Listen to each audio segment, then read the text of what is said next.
Hej, danas ću vam ispričati jednu slatku priču. Jeste li se ikada pitali kako nastaje med? Hajde da zajedno otkrijemo svijet pčela. Zamislite livadu punu šarenog cvijeća. Male pčele lete od cvijeta do cvijeta i skupljaju nektar. To je slatki sok koji cvijeće pravi samo za njih. Pčela svojim dugim jezikom popije nektar i spremi ga u svoj mali medni stomak.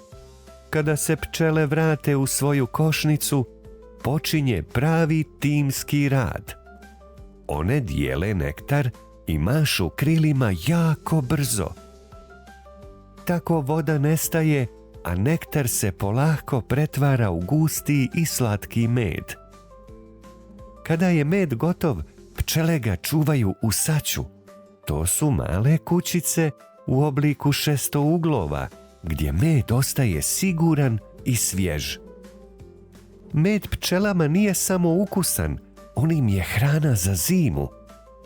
Kada nema cvijeća, pčele jedu med kako bi imale snagu i energiju. Znaš li da jedna pčela u cijelom svom životu napravi samo 1/12 kašičice meda? Zato je svaka kap meda jako dragocjena. Mi možemo pomoći pčelama tako što sadimo cvijeće, ne koristimo otrove i ostavimo im malo vode. Pčele su mali heroji, a njihov med čini naš svijet slađim. Vidimo se!